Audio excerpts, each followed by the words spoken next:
ये वाङ्मे मनसि प्रतिष्ठिता मनो मे वाचि प्रतिष्ठितम् आविराविर्मयि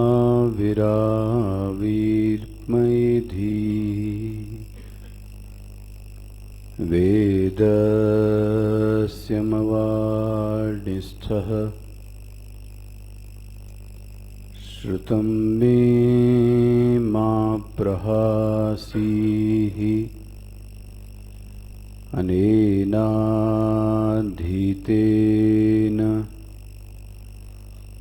अहोरात्रान् सन्दधामि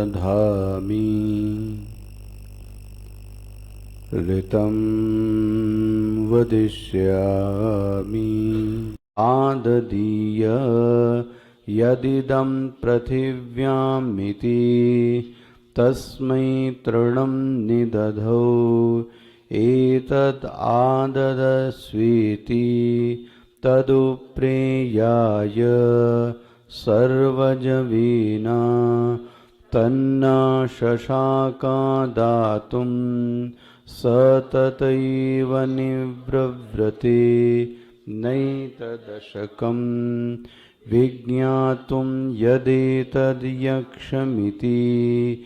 अतमिन्द्रमब्रुवन् मघवन् एतद्विजानीहि किमेतद्यक्षमिति तथेति तदभ्यद्रवत तस्मान्तिरो दधे स तस्मिन्नेवाकाशे स्त्रियं नाजगाम बहुशोभमानाम् उमां हैमवतीं तागं होवाच किमेतद्यक्षमिति इति तृतीयखण्डः।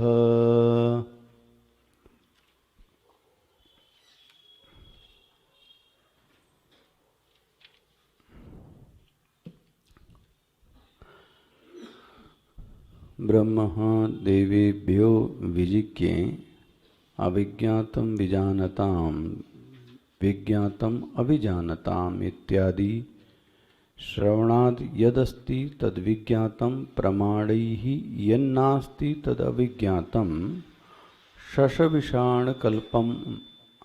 शशविषाणकल्पम् अत्यन्तम् एव असद्दृष्टम् तथा इदं ब्रह्मविज्ञातत्वाद् असदेवेति मंदबुद्धीनां व्यामोह मा भूद् इति तद अर्थम इयम् आख्यायिका आरभ्यते।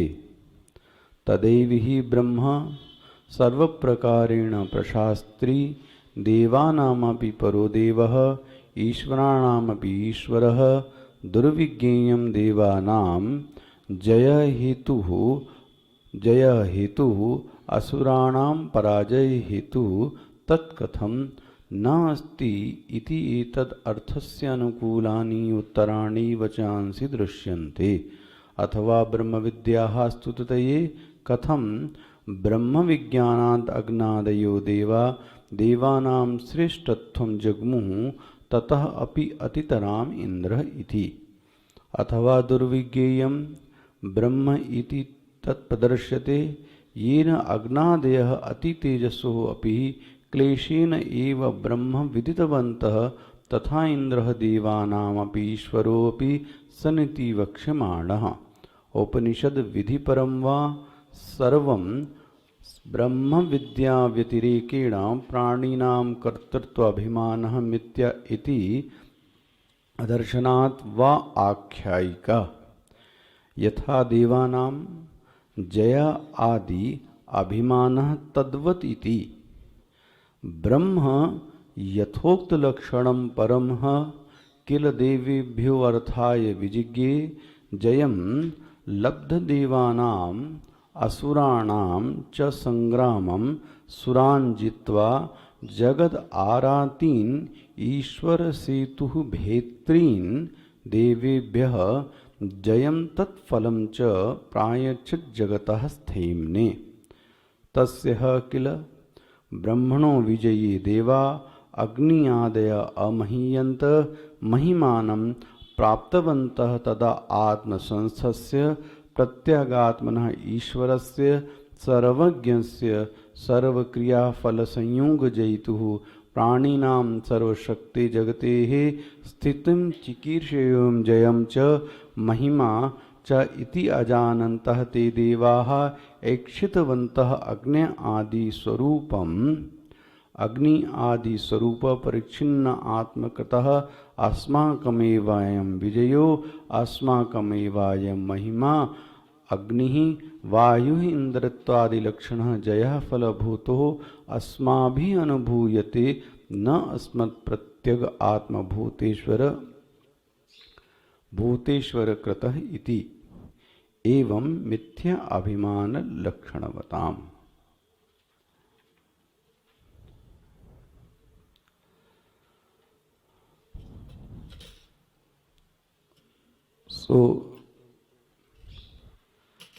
कल के भाष्य में हम लोग देख रहे थे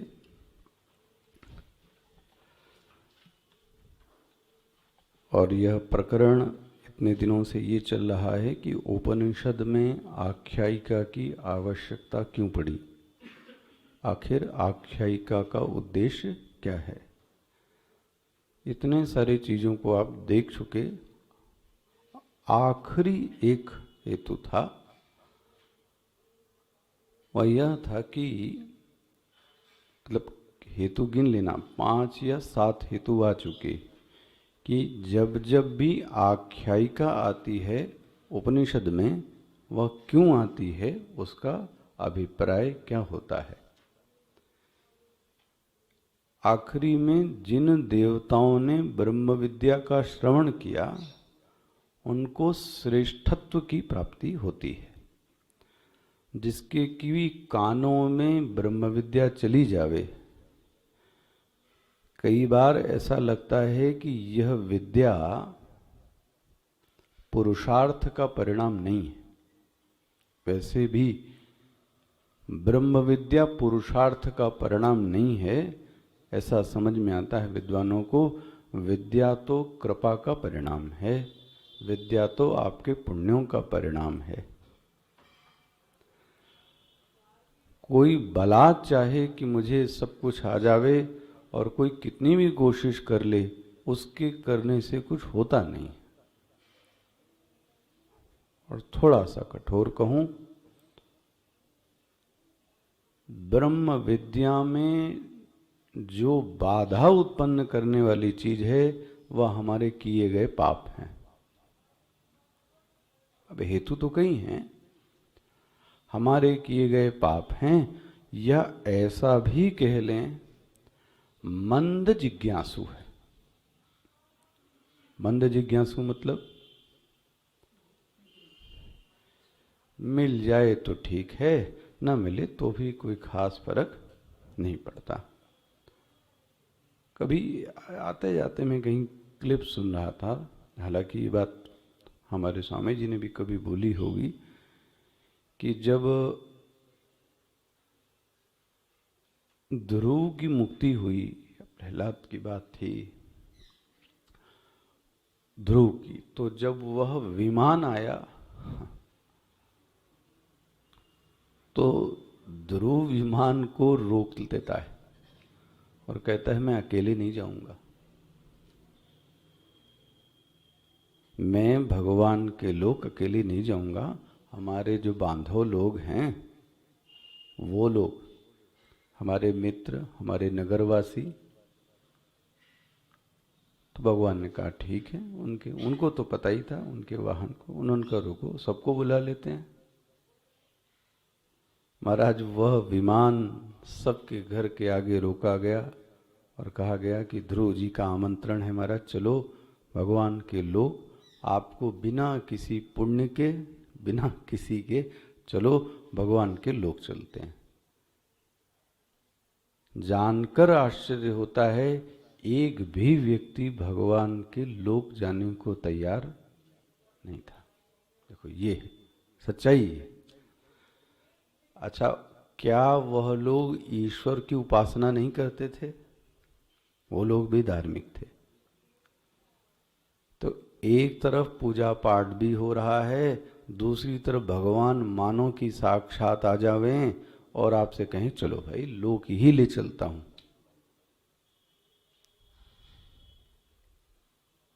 हम लोग भी अपना अपना देखना। कोई जाने को नहीं तैयार हुआ। क्यों? क्योंकि सबके जीवन की जो अभिलाषाएं, मंद जिज्ञासु, अभी बहुत सारी चीजें पड़ी हैं बोले जो जीवन में करने योग्य हैं। इसका मतलब वह जो साधना है वह गौण है। इसलिए बार बार मैं आपसे कहता हूं, आत्मा न प्रवचनेन लभ्य न मेधया न बहुना श्रुतेन यमे वैश वृणते तेन लभ्य। ये ब्रह्म विद्या तो आपसे क्या बताऊं, जिसने इसका वर्ण कर लिया उसका ब्रह्म विद्या वर्ण कर लेती, फिर छोड़ती नहीं ब्रह्म विद्या। लेकिन प्रश्न ये है, वह वर्ण की जो पहली कोशिश होनी चाहिए, हाँ जी, वो हमारी तरफ से होनी चाहिए। क्या हमने वास्तव में ब्रह्म विद्या का वर्ण किया है या नहीं? ये खूब सोचना चाहिए। बोले महाराज पढ़ते तो हैं, मेहनत तो करते हैं, ये वर्ण का सूचक नहीं। इस एज में तो कई बार ब्रह्म विद्या तो टाइम पास के लिए भी होती है, तो चलो खाली समय अच्छा गुजर जाएगा, उसमें क्या है। ये भी होता है, चार अच्छी बातें सुनने को मिलेंगी, ये भी है। और ब्रह्म विद्या को भनक लग जाती है कि ये हमारा स्वागत जैसे करना चाहिए वैसे, इसके मन में कुछ है। महाराज ब्रह्म विद्या लाखों कोस गुना दूर चली जाती है, लाखों कोस गुना दूर चली, बहुत ही सेंसिटिव है। जहां वर्ण है वहां ब्रह्म विद्या है। तो मंद जिज्ञासु यदि है तो वो वहां तो विद्या नहीं आ सकती।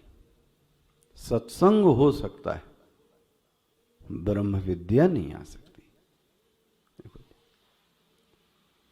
तो इसलिए मैं आपसे कह रहा था कि कई बार ऐसा दिखता है कि यह जो ब्रह्म विद्या है ये तो हमारी क्या कहें कृपा का परिणाम है।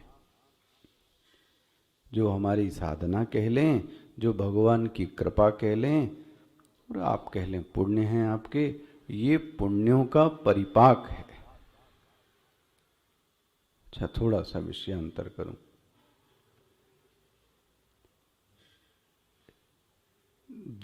जहां जो लोग गए होंगे गुरुकुल हमारे, तो हमारे दोनों ही स्वामी, दोनों ही आचार्य रह चुके, न जाने कितने बैच पढ़ा चुके। कौन? तेजोमहन जी भी और स्वामी सुबोधान, दोनों नहीं, क्योंकि उन्होंने को तो पढ़ाने वाले वही थे। अभी कुछ समय पूर्व ऐसे कई कमरे में उनकी चर्चा हो रही थी, जब गुरुजी थे वो प्रश्न पूछ रहे थे तेजोमहन जी से, आखिर होता क्या है कि विद्यार्थी यहां आता है पढ़ने और इतने सुंदर ढंग से पढ़ाई चालू करता है, और थोड़े ही समय बाद पता नहीं क्या होता है कि वो यहां से छोड़ के चला जाता है। और वह जो संख्या होती है वह चौथाई से कम रह जाती है। यह हर बैच का यही सूत्र है। अगर 100 से चालू होगा तो वो 20 पर 15-20 पे जाके और सब छट जाते हैं। अच्छा, सभी मेहनत करते हैं, सभी पढ़ते हैं और सभी आते भी हैं, ये भी सच्चाई। ये प्रश्न था हमारे स्वामी जी का, सुबोधन। बोले इतने सालों से यह रीति देखने को मिल रही है, इतने साधु निकल गए, इसका हेतु क्या है? तब तेजस्वी जी ने बहुत सुंदर यही उत्तर दिया है कि वह जो ब्रह्म विद्या के समीप आया था वह पुण्य का ही परिणाम था, क्योंकि सामान्य इतने लोगों में वह 100 जो आए तो नेचुरली विद्या पुण्य का ही परिणाम था। लेकिन इतने अच्छे पुण्य भी नहीं हैं कि वह विद्या को अध्ययन को संपूर्ण कर ले। इतने अच्छे पुण्य भी नहीं हैं कि वह पूरे उपनिषद को पढ़ ले, चाहे वह गृहस्थ होवे चाहे वो ब्रह्मचारी हुए। वो लोग भी तो आते हैं, क्या बोलते हैं अपन, गेस्ट स्टूडेंट, उनको भी जाना पड़ा। न जाने कौन, कोई बीमारी आ जाए, आजारी आ जाए, मर जाए, कोई स्वप्न दिखे, वो भी लोग भी खिसक जाते हैं। बचते 8, 10, 12 ही हैं। कौन है भगाने वाला?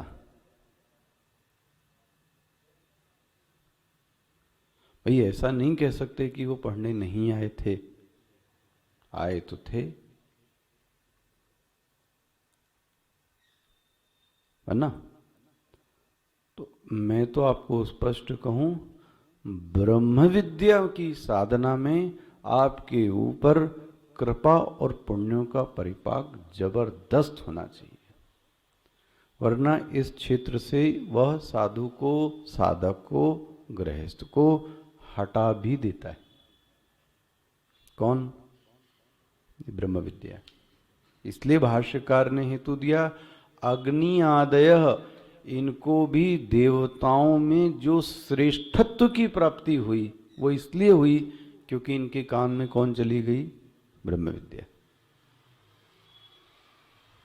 ये स्पष्ट हुआ। और उन ब्रह्मा अग्नि आदि देवताओं में इंद्र को तो साक्षात उमा भगवती मां ने उपदेश दिया। ओहो, हेमवती उमाम, तो उसका तो क्या कहना। इसलिए देवताओं में जो इंद्र है वो तो सबसे ज्यादा भाग्यशाली कि उसको साक्षात उमा मां ने उपदेश दिया। अच्छा, एक और हेतु, आखिरी जो बात चल रही थी, प्राणिनाम कर्तृत्व आदि अभिमान मिथ्या इति दर्शनात्, ये हेतु की बात हो रही थी। यह जो हमने ऐसा कह लें, ब्रह्म विद्या के आगमन का, ब्रह्म विद्या का अंतःकरण में आसन लगाने का, ब्रह्म विद्या का अंतःकरण में बैठने का जो सबसे अच्छा हेतु है वह चित्त की सुगंध, चित्त की विनम्रता, चित्त की तेजस्विता है। और इसका विपरीत भी है कि जहां ब्रह्म विद्या को अभिमान की वृत्ति दिख गई, वहां से ब्रह्म विद्या महाराज लुप्त हो जाती है। यह भी इस आख्यायिका में दिखाया गया कि ये जो 2 आए थे, 3, अग्नि और वायु, इनके सामने तो वह यक्ष टिका भी। इंद्र का तो अभिमान इतना ज्यादा था कि वो तो यक्ष वहां से चला गया। ये कल की चर्चा याद आ गई आपको? ये अभिमान वृत्ति ब्रह्म विद्या में सबसे बड़ी बाधक चीज है। कल मैंने बताया कि यदि जीवत्व भाव है, यही आया ना इसमें, कर्तृत्व आदि अभिमान मिथ्या इति, मनुष्य की विश्लेषण की, दूसरे को मापने की जो प्रक्रिया है वह अनवरत चलती है, अनवरत। आपके बगल कौन बैठा वो मापना स्टार्ट हो जाता है। यही माप ही अभिमान को कल जन्म देती है। कल आपको बताया, दूसरा यदि कोई मापे ज्यादा तो अभिमान, और स्वयं को ज्यादा मापें, स्वयं को कम मापें तो विनय। इस पे चर्चा हुई आपको, अभिमान विनय पर। ये मापना ही सबसे बड़ा गलत है। और यही चीज दिखाया कि जिन लोगों ने अपने आप से मापा तो ब्रह्म विद्या वहां से चली गई। जब इंद्र को यह भान हुआ कि ओ हो हमारे सामने तो वो आ ही नहीं, जैसे ही उसने अपने अभिमान को थोड़ा गलाया तब जाके वह उमा उसके सामने प्रकट हुई। इसलिए ध्यान रखें, अभिमान वृत्ति का उदय न होवे तो बहुत सुंदर है। और उसको ऐसा कह लें, कल झालानी जी कहते नहीं कुछ तो रहता ही है महाराज, जितनी मात्रा में है वैसा ही ब्रह्म ज्ञान रहेगा फिर। लेकिन चाहिए तो यही कि हमको यह भी भान न होवे मैं इस कार्य का करता हूं। कल यही बात हो रही थी। लोग बोलते हैं क्या छोड़ दूं, क्या सब कुछ हटा दूं, ये मूर्खतापूर्ण है, आवेश का वाक्य है। न किसी को छोड़ने के लिए कहा जाता है, कभी वेदांत इस तरीके के वाक्यों का उपदेश नहीं देता। वेदांत तो वह उपदेश देता है कि वासना का क्षय किस तरीके से कर लिया जाए, और वासना को क्षय करते करते अभिमान की वृत्ति न पले, ये साधना पर वेदांत जोर देता है। स्पष्ट हो गया। ये इस आख्यायिका से दिखाया गया। ये मेरे ख्याल पंक्ति पूरी हो गई है बाज। प्राणीनाम कर्तृत्व आदि अभिमान मिथ्या इति दर्शनात् वा आख्यायिका। इन लोगों में अभिमान की वृत्ति थी, इसलिए इन लोगों को ब्रह्म ज्ञान का उपदेश नहीं मिला।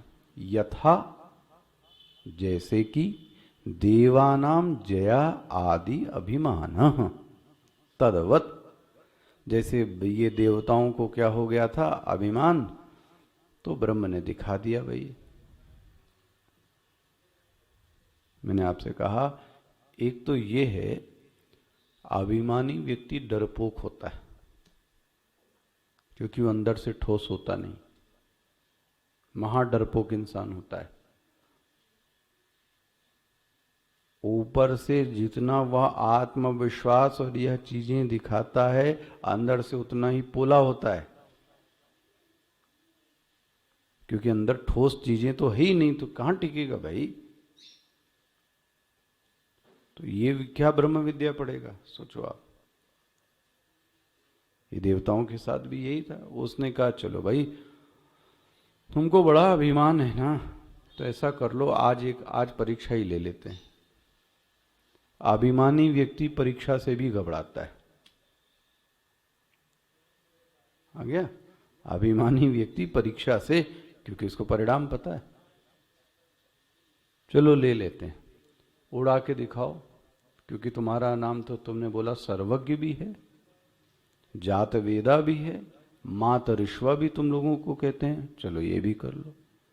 महाराज टस से मस्त न हुआ।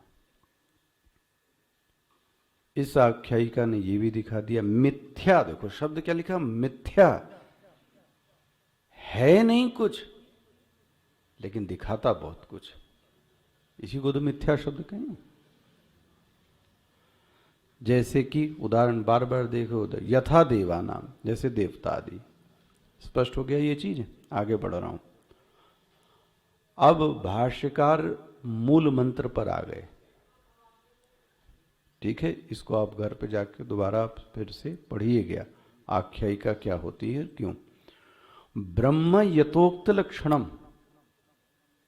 क्योंकि जो उपनिषद का शब्द था वो क्या था, ब्रह्म देवेभ्यो विजिज्ञे।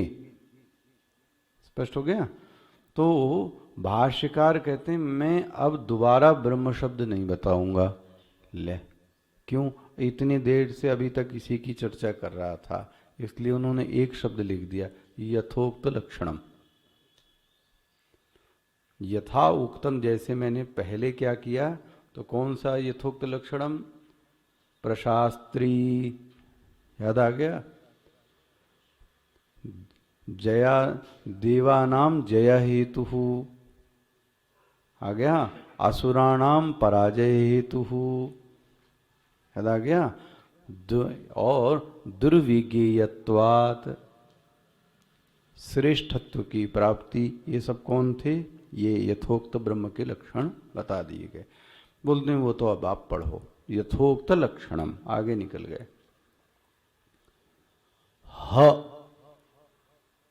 ह का अर्थ होता है निपात, निपात या किल। इसको बोला गया था कल, जब इतिहास की कोई कथा उपनिषद बतावे तो वह ह शब्द का प्रयोग करती है। इसको बोलते हैं निपात, किल। आया? यथोक्त लक्षणम ह किल देवेभ्यो, मूल देखते जाना, देवेभ्यो विजिज्ञे, ये शब्द आया था ना मूल मंत्र में। क्या बोलते हैं? देवेभ्यो अर्थाय विजिज्ञे, देवताओं के विजय के लिए, जयम लब्ध देवा, देवताओं के लिए उसने क्या की? जय प्राप्त की। बोले महाराज ये कहाँ से जय वय की बात आप कर रहे हो? बोले हुआ ये कि देवानाम असुराणाम च संग्रामे असुरान जीत्वा, ये क्या हुआ? देवासुर संग्राम हो रहा था और उसमें असुर लोग जीतने लगे, तब जाके ये यक्ष आया और उसने क्या कर दी? सुरों की फिर क्या कराई? जीत। वरना कौन जीत रहा था? असुर। अच्छा देखो बड़ा सुंदर है ये हमारे और आपके मन में जो ये पढ़ रहे हैं, क्या कहते हैं, अपना शिव पुराण, ये बहुत मन में प्रश्न आता है। और एक से एक असुर, हम तो असुर को अब तक यही समझते थे जैसे कि अंधक, जलंधर, महाभगत आदमी। महाराज देवता तो इनके आगे कहीं टिकते नहीं, देवताओं की भक्ति। ये ऐसे ऐसे असुर, महाभगत आदमी। फिर प्रश्न आता है आखिर असुरों की संज्ञा क्यों दे दी गई? एक भी असुर देवताओं के मरने से ये लोग, या तो भगवान शिव को ही आना पड़ा या तो विष्णु को, और वो भी दोनों बड़ी अकड़ से नहीं मारते, दोनों ही बड़े विनम्र भाव से शत्रु के पास जाके उससे फिर लड़के फिर उसको बोलते हैं कि नहीं तुमको मरना, किसी तरीके से मार देते हैं। मारते नहीं है, ध्यान रख लें। तो मन में आता है असुर, तो देखो अब भाष्यकार बता रहे हैं ये असुर कौन है। देखो बहुत सुंदर है। असुर कौन है? तो पहले हमारे स्वामी जी इसको ऐसे कहते रहे, असुर को शरीर न समझो, असुर को वृत्ति समझो, तब आपको ज्यादा असुर क्लियर होंगे। असुर को क्या समझिए? वृत्ति। शरीर तो उनके भी ऐसे ही होगा। कैसा होगा? 2 हाथ, 2 पैर, एक उदर, नाक। ये जो टीवी में बनाते ये वाला मत देखना है। आपने देखा कि वो चाहे जलंधर हो चाहे ये अंधक हो, ये तो शिव जी के जैसे ही दिखते थे, भले भयावह दिखते थे। तो असुर एक वृत्ति है। स्पष्ट होता है? तब आपको ज्यादा ये पुराण और उपनिषद समझ में आएंगे। कहां से चालू करूं? यहां से नहीं करता हूं, पहले आपको ईशावास्य उपनिषद से दिखाता हूं। वहां भाष्यकार ने, मुझे याद है, असुर शब्द को परिभाषित किया था। कोई शूरवीर है? किसमें? असुषु। असुषु मतलब देह, प्राण, मतलब सबसे पहले देह।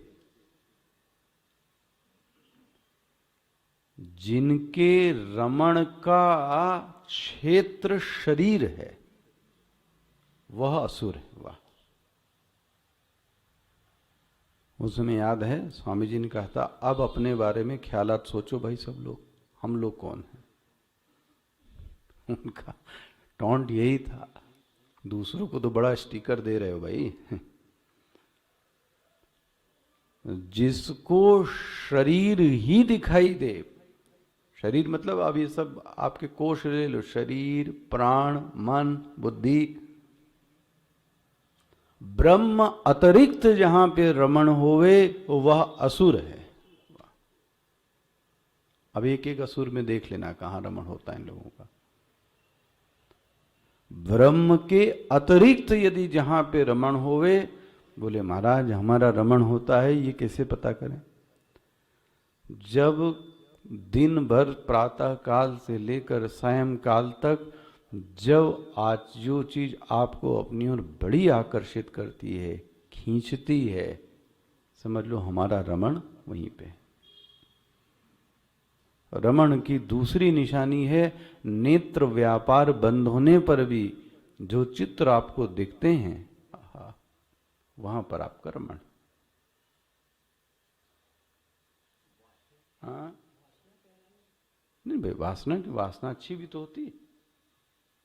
किसी को पूजा करने की वासना, सेवा करने की वासना, तो अच्छी बात है। वासना बुरा शब्द नहीं है एकदम, है ना? ये दिमाग में से, वासना अच्छी बात है। किसी को सेवा करने की वासना हो, पूजा करने की, जैसे स्वामी अखंडानंद जी पूजा करने की वासना, गुरुदेव को किसकी थी? लिखने की, तो अच्छी बात है। वासना अच्छी भी हो सकती है। वासना, मैं जो विषय कह रहा हूं उसको पकड़ा क्या?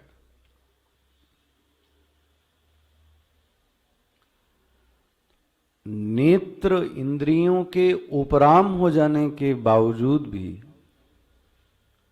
अंतःकरण जहां रमण करे, इंद्रियां तो बंद हो गई, ये साधक के लिए है। साधक इसी में आता है, क्योंकि साधक आंख तो बंद कर लेता है, एक दूसरा व्यक्ति तो आंख भी नहीं बंद करता, तो उसको खोलने में ही मजा है। सरदर्द होता है बोले मेडिटेशन में, उबासी लगती है, डर लगता है, तो ये तो बहुत ही स्थूल साधक है भाई, इसके लिए तो कुछ और चीजें। एक साधक ये है कि नेत्र बंद करता है, उपासना करता है, पूजा करता है, जप करता है। चलो दिमाग मुंह से निकले, जब मेरे ख्याल से ऐसा मैं समझता हूं, आप भी जप करते होंगे, तो जब आज जप करें, संभवतः व्यक्ति जप करता है ना तो नेत्र बंद कर लेता है। नेत्र बंद करने पर जो 108 मनकों की जो माला है, हाँ जी, उन मनकों के घुमाने पर वृत्ति कहां गई? बस बस ये है ऑपरेशन का एरिया असली।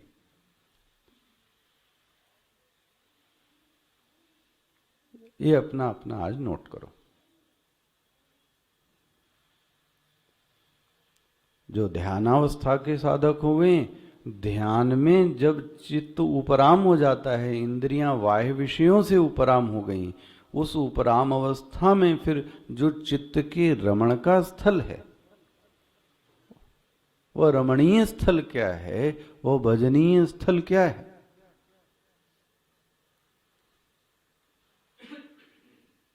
ये सोचना। जब मन का हाथ से उंगलियों से जाए, लेकिन वृत्ति कहीं और है, बस पकड़ो वो कौन सा विषय जहां गया, उस पर संघर्ष करो, वह विषय क्यों आया। तो मेरा ऐसा, मैं जैसे अपने आप को समझता हूं, तो उन विषयों से संघर्ष मत करना। दो तरीके के विषय होते हैं। एक विषय को ऐसा करो कि जाके निपटा लो,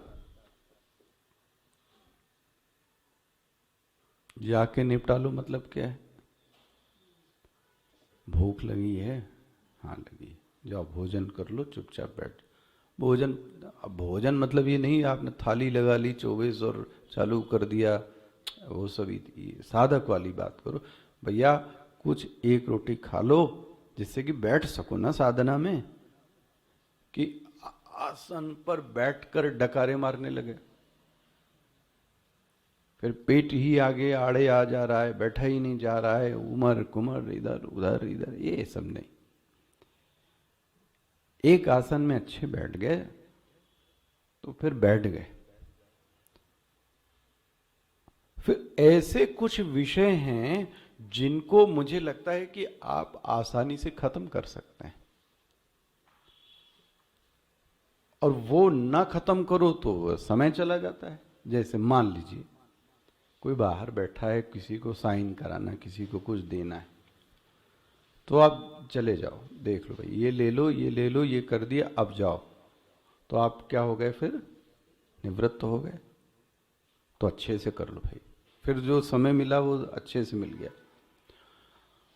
दूसरा, ये तो ऐसा समय होवे कि उसमें नो एंट्री एरिया होना चाहिए। फिर उस समय फिर किसी का कॉल नहीं उठाना, किसी का कुछ नहीं करना, हम अपना काम करेंगे। लेकिन हर इच्छा को पूरा करें ऐसा जरूरी नहीं है। बहुत सावधानी से रखना ये वासना का, ये इच्छाओं का जो एरिया है ना। भागवत ऐसा भी कहती है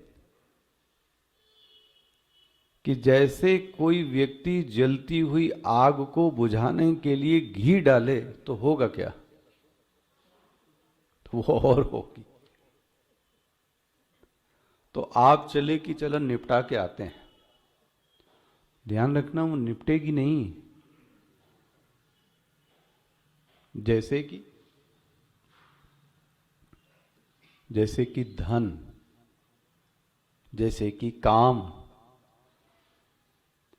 ये इच्छा पूरी होकर और भी चीजों को क्या करती हैं, बढ़ा देती हैं, घटती नहीं है।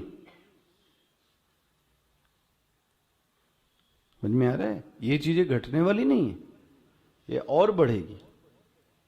सभी का अनुभव है, थोड़ा सा और थोड़ा सा और थोड़ा सा और थोड़ा थोड़ा थोड़ा थोड़ा करते करते ऐसा मकड़ जाल में लेती हैं। पता नहीं आप ऐसा क्यों बोल रहा हूं, आपके साधक का फ्रस्ट्रेशन यही है कि आधे घंटे बैठने के बाद मुझे कुछ मिला नहीं, मेरा समय चला गया। और जब ज्यादा समय ऐसा चला जाता है तब एक निराशा के एक अजीब से घेरे में आना प्रारंभ हो जाता है, क्योंकि उसको मिल नहीं रहा है कुछ भी मिले। अच्छे विचार की पूंजी मिल जावे, अच्छा आश्वासन कॉस्मिक एक समष्टि जगत से मिल जावे, कुछ तो ऐसी चीजें उसको कुछ दिखाई दें, कुछ ध्वनित हुए, तो उसका रास्ता थोड़ा और अच्छा होता है। चलो आज ऐसा हुआ, आज ऐसा होगा, ऐसा यही तो ध्यान में साधक को उत्साह बढ़ाता है।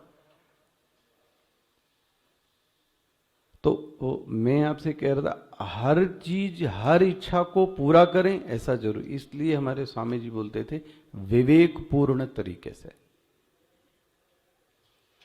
विवेकपूर्ण। कहां मतलब लकीर के फकीर मत बनो,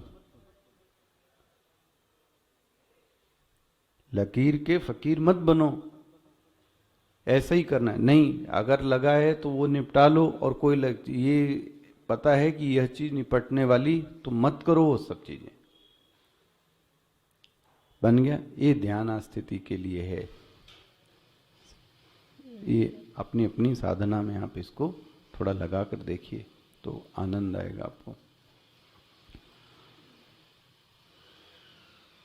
असुर एक, पहली बात तो एक वृत्ति है जो चिंतन के करीब पहुंचती मुझे लगता है। और वह वृत्ति किसको कही गई? शरीर, प्राण, इन सब चीजों में यदि हमारे रमणीय स्थल का निर्माण होता जाता है तो आप पक्का मानना हमको असुर की ही संज्ञा दी जाएगी। मनुष्य रूपेण मृगाश्चरंती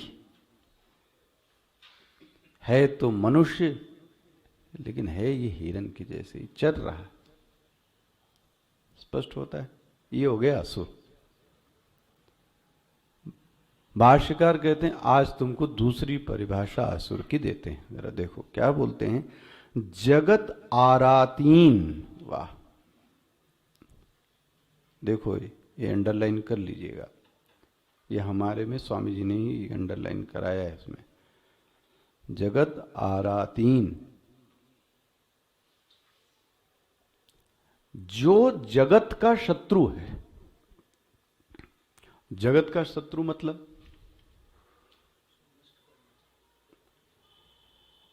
जगत का शत्रु ऐसा समझिए, पहला मतलब स्थूल तरीके से पहले, जिसके जीवन में स्वार्थ बहुत ज्यादा है वह असुर है। स्वार्थ मतलब मैं और मेरा, इसके अलावा कुछ नहीं आता। मैं और मेरा पेट भर गया, मुझको मिल गया, मेरा हो गया। देख लेना आपके भी मन में क्या चलता है, मेरा हो गया कि नहीं, मैं हो गया कि नहीं, दूसरे का हो जाए। कोई आपको नहीं देख रहा है, लेकिन समष्टि ने देख लिया कि ये इसको कोई दिव्य शक्ति प्रदान करने वाली ये आत्मा है नहीं, क्योंकि इसके नर सदैव मैं, मेरा, मैं, स्वार्थपूर्ण जीवन। और ऐसे व्यक्ति को स्वार्थी लोग मिलते भी हैं, वो खुद भी मूर्ख बनता है, फिर दूसरा और मिलता है, वो उसका बाप मिलता है। आप नहीं खिलाओ, दूसरा आपको क्यों, दूसरा तो आपको और भूखा सताएगा। भाई शुरुआत तो अपने से ही होती है ना, वो ना करे लेकिन मैं करूंगा, ये तो कुछ दिव्य हुई बात भाई। नहीं, वो नहीं करता इसलिए मैं भी नहीं करूंगा, तो फिर तुमको भी बाप मिलेंगे। ये जीवन नहीं चल सकेगा, ये दिव्य जीवन नहीं है। जिसके जीवन में स्वार्थ बहुत प्राथमिक है, या आज के जीवन की कोटि यही है। स्वार्थ मतलब समझ लेना, अयम निजः परोवेति गणना लघु चेतसाम। चलो, ये बड़ा 5वें में आता था, हर मासिक परीक्षा में, हर अर्धवार्षिक परीक्षा में श्लोक आता था, 20 नंबर का श्लोक होता था ये। अयम निजः परोवेति गणना लघु चेतसाम उदार चरिता नाम तु वसुधैव कुटुंबकम। अयम निजः परः वेति गणना, ये मेरा है और ये तेरा है, ऐसी गणना लघु चेतसाम, बहुत छोटे हृदय के लोग। अब जिसको इतना ही मैं मेरा लगता है, आप बताओ उसको कौन सी दिव्य शक्तियां भगवान देगा, कौन सी कॉस्मिक पावर दे दे, क्योंकि इसको दिखाई कितना देता है, बस खत्म। ध्यान रखना, शक्तियां वहीं आती हैं जब आपका तादात्म्य जितने ज्यादा लोगों से होता है। जितने ज्यादा लोगों से होगा तब उतनी ही आपके पास, क्या कहा जाए, पारलौकिक शक्तियां कह लीजिए, चमत्कार कह लीजिए, चलो अच्छा वो भी है। लेकिन वो शक्तियां भी देखती हैं कि इसको तो सिर्फ स्वयं, वो शक्तियां भी चली जाती हैं। आपने सुना ना, वो सिद्धि चली गई, क्यों, अपने लिए, अपने लिए। मैं और मेरे के जीवन को असुर जीवन कहते हैं। स्पष्ट हो गया ये। इसी को जगत आरा, 3 शब्द और ले लेना। इसी को क्या कहें, स्वामी जी बोलते थे, दुनिया भाड़ में जाए। आहा, ऐसा व्यक्ति ये बोलता है, उसके ही शब्द हैं। तो स्वामी जी ने तो भाड़ शब्द ही बता डाला अच्छे से हमको। भाड़ शब्द क्या होता है, बोलता है दुनिया भाड़ में जावे, मेरा काम होना चाहिए। कर लो आप पूजा पाठ, सब आडंबर ढोंग, मन में तुम्हारे क्या वृत्ति है? दुनिया भाड़ में जावे। भाड़ में जावे मतलब उस समय मुझे याद है, देखो ये स्मृति आती है स्वामी जी की कि भाड़ शब्द वो बोलते थे, भड़भंजुआ होता है जो भूनता है तो उस समय स्वामी जी बता रहे थे, तो तुमको क्या लगता है वो ईंधन से भूनता है? ईंधन से भूनेगा तो बोले बिक जाएगा वो जो क्या कहते हैं आप, है ना, तो बड़े बड़े लोगों के घर वो जो सूखे पत्ते होते हैं वो बटोरता था, साल भर का होता था उसके पास, वो मिट्टी के तेल से नहीं करता था, लकड़ी से, इन्हीं पत्तों से, जंगल के पत्तों से वो आपके वो जो अनाज है उसको क्या करता था, वो चना है ये सब भूनता था। जो भूनने वाली जाति होती थी उसको क्या बोलते थे? भड़मुंजवे। कि वही लोग एक भाड़, एक ऐसी भट्टी लगाकर, देखो तो प्रकृति का काम था कि प्रकृति के पत्ते भी साफ हो गए, ईंधन भी नहीं जला, सफाई भी हो गई और आदमी का काम भी हो गया कि जो काम था वो भी, ये प्रकृति की व्यवस्था थी। वो बोलता था भाड़ में। स्पष्ट हो गया? ऐसा व्यक्ति यही वाक्य बोलेगा, ध्यान रख लेना, जब आपको शब्द मिले समझ लेना, ये इसके मन की वृत्ति देखो जरा। ये दूसरा, भाड़ में जावे, हमसे क्या मतलब, तो हो गए तुम असुर हो और कुछ नहीं। जगत शत्रु। अच्छा, और तो अब शब्दों को थोड़ा और अच्छा क्वाइन करते हैं। मेरे व्यष्टि जीवन का हित होवे, समष्टि का अहित होवे तो मुझे कोई परवाह नहीं। वाह, समष्टि का क्या हुए मुझसे नहीं लेना देना। वैसा बोलते थे, पुल बने तो बने, न बने तो न बने, मेरा घर ठीक रहना चाहिए, मेरे घर का मार्बल ठीक रहना चाहिए, दुनिया का हो या ना हो उसे मुझसे क्या मतलब।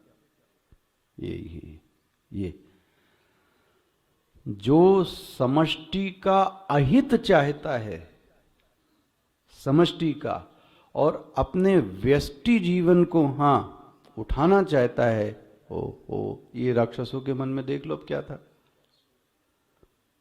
क्यों अनूप जी, अब आ रहा आपको राक्षस ये शब्द खुल रहे हैं? ये जितने असुर थे ये कोई समष्टि के लिए काम नहीं करते थे। किसके लिए? अपने स्वयं के लिए।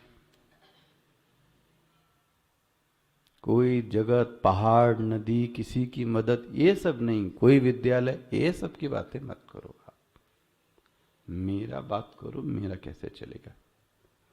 समष्टि इनके लिए मायने नहीं रखती, समष्टि इनके चिंतन की वृत्ति का उद्देश्य नहीं है, समष्टि इनके चिंतन में ही नहीं है, सिर्फ व्यष्टि व्यष्टि व्यष्टि। क्या कहें, इसीलिए संत लोग बोलते हैं जो आदमी है, सामान्य जीव, वह क्या करता है? खाना खाता है, बच्चे पैदा करता है, मैथुन करता है, कोई डराता है तो डर जाता है, सो जाता है, फिर कमाता है, फिर खाता है, ये इसके अलावा और कोई काम नहीं।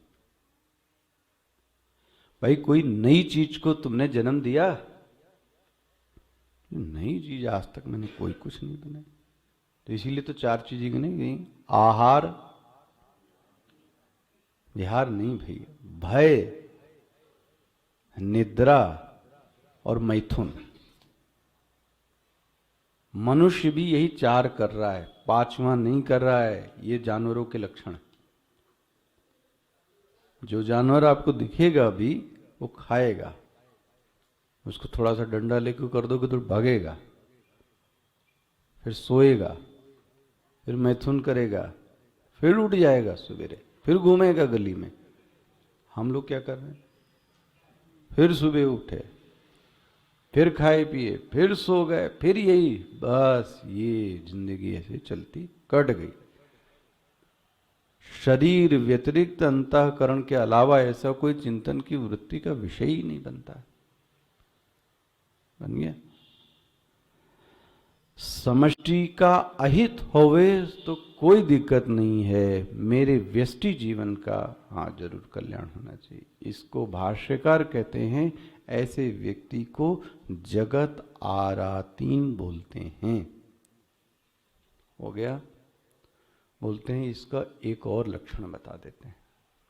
किसका? असुर का। तो वो क्या भाष्य है, ये छूट जाए तो छूट जाए। ये असुर लोग क्या करते हैं, भगवान ने एक पुल बनाया है। वाह, मैंने स्वामी जी इसको बहुत सुंदर समझाते थे। बोले एक पुल बनाया है। और बोले वो पुल किसने बनाया? वो पुल भगवान ने बनाया। बोले क्यों बनाया पुल? भगवान ने इसलिए बनाया कि वो जो जीव है बेचारा, वो मेरे पास आ सके। वाह, ये पुल इसलिए बनाया। एक किनारे पर वो जीव खड़ा है, एक किनारे पर भगवान खड़े हैं, बीच में महाराज माया रानी की ये लहरें उठा पटक चलती रहती है।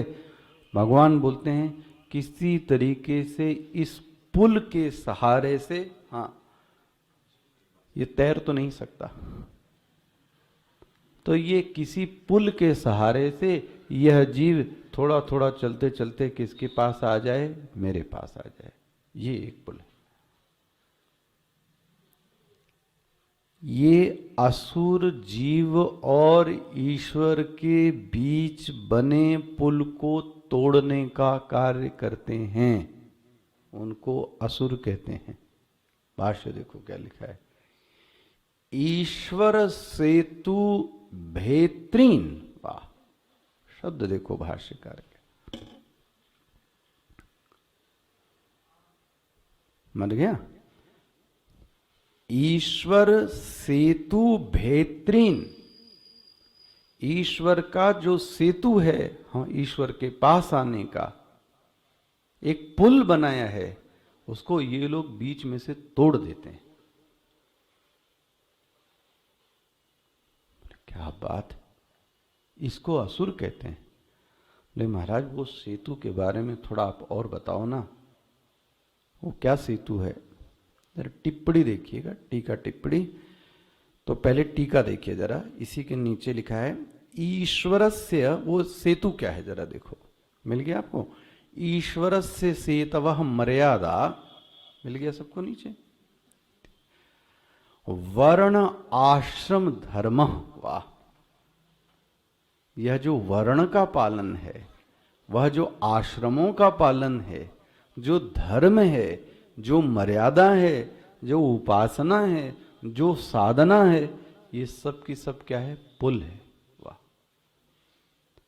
जो इन पर चलेगा वो उस पार जरूर पहुंचेगा। कितने हेतु आपको दे दें। जो शूद्र है, आपसे बताऊं, वो ब्राह्मणत्व को जरूर प्राप्त होगा यदि उसने शूद्रत्व पूर्ण कार्य किया तो।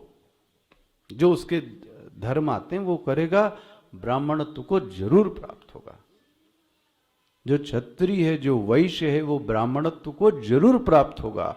और जो ब्राह्मण है वो ब्रह्मत्व को प्राप्त हो सकता है यदि वह ब्राह्मणोचित कार्य करे तो। स्पष्ट हुआ? इसलिए क्या बोला गया? वर्णाश्रम धर्म।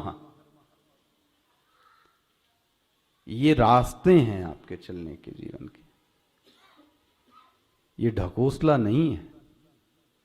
इस रास्ते पर, इस स्वधर्म के रास्ते पर जो भी चलेगा उसको अंत में उसी परब्रह्म की ही प्राप्ति होनी है।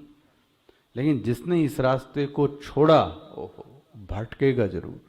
इसलिए बाधकों कितना अच्छा लिखते हैं, ईश्वर से सेतवः मर्यादा वर्ण आश्रम आदि धर्म। मिल गया सबको? इसको बोलते हैं सेतु। और एक बात और बोल के फिर समाप्त करूं।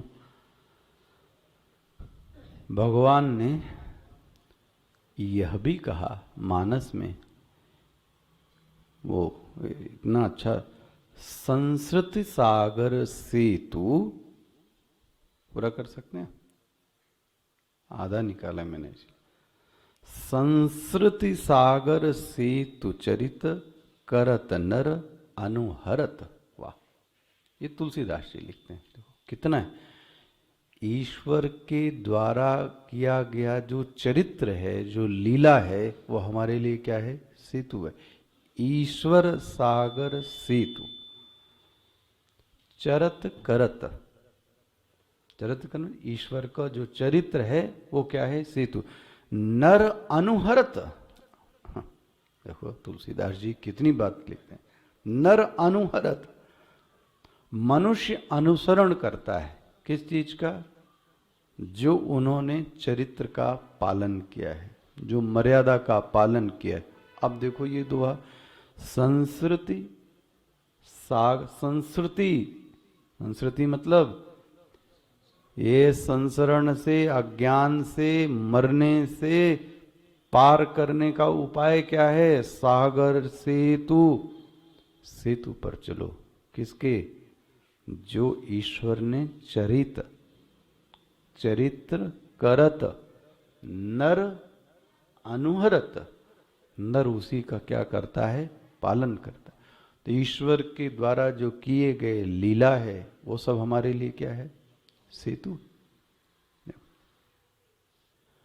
जगत आरातीन ईश्वर सेतु भेत्रीन देवेभ्यः जय तत्फलम प्रायच्छत। और इससे क्या होता है? इसी से जगत की स्थिति बनी रहती है। कल देखेंगे। कौन सा अध्याय है? 7वां अध्याय। ओम श्री परमात्मने नमः। अथ सप्तमोऽध्यायः। श्री भगवानुवाच